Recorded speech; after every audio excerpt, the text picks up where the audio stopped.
like I said, 8 years ago, I had met a guy on the internet, actually, through a website, and he had started talking to me.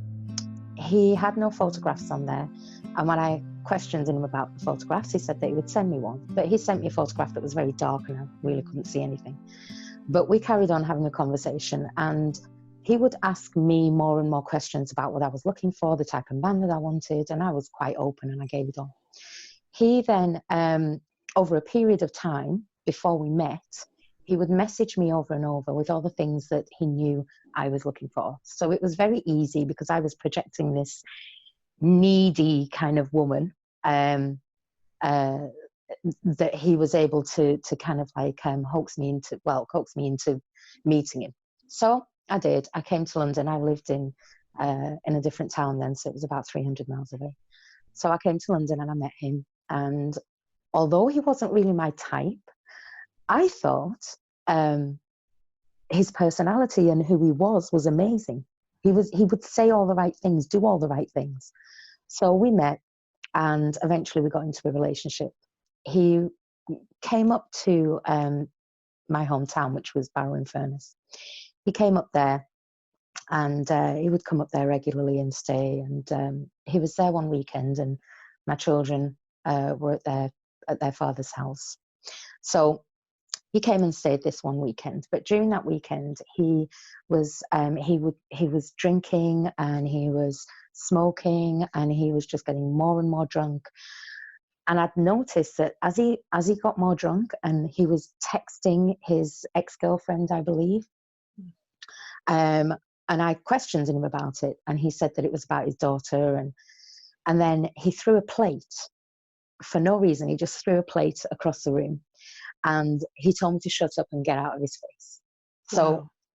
instead of me saying, no, wait a minute, you're in my house, you need to leave now, I just stepped back and I just froze and went into like this little mouse of a woman.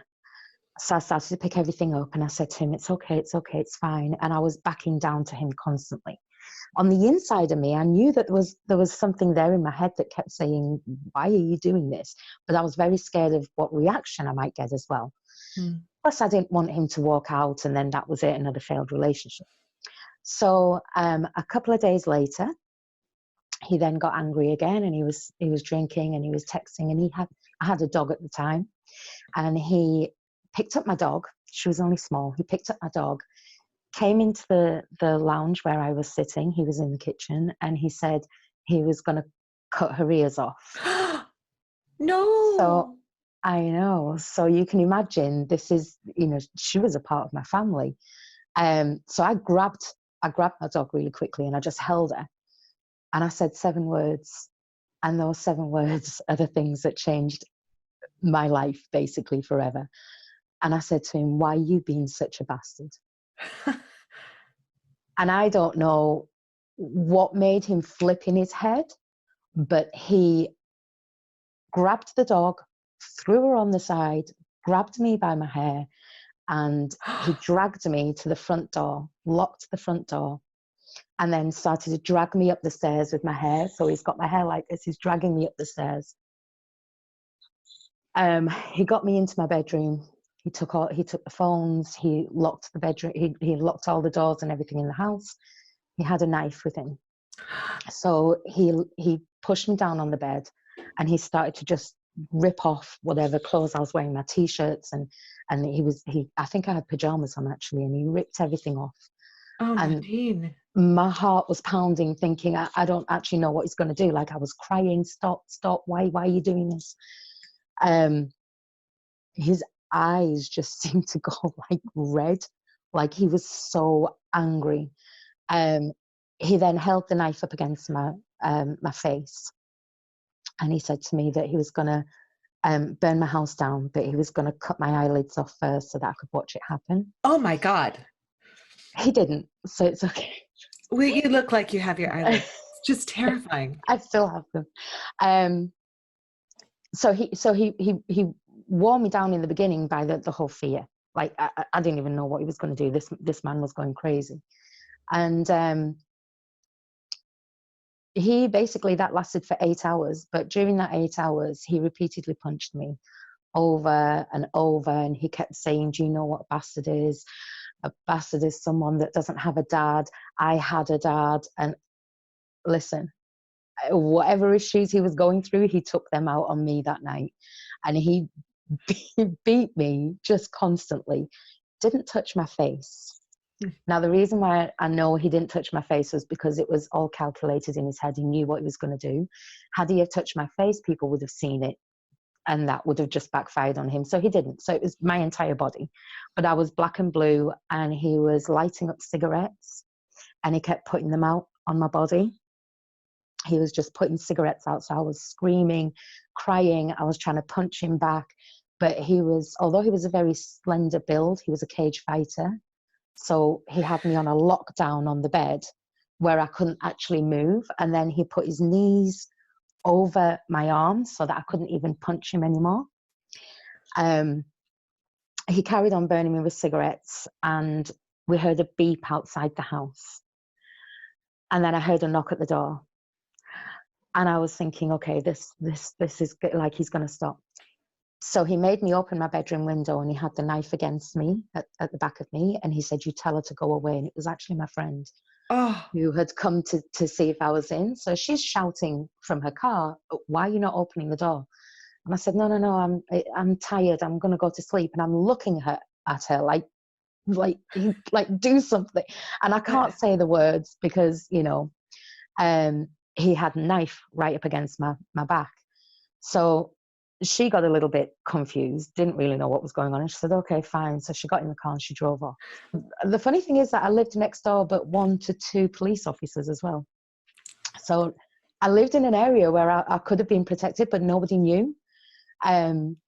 So he then shut the window, and he said that if anyone comes back again, or if she comes back, or if the police come, then he is going to stab me and I will die.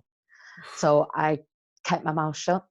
Then he carried on hitting me, kept telling me I was ugly. He was going to cut my belly off.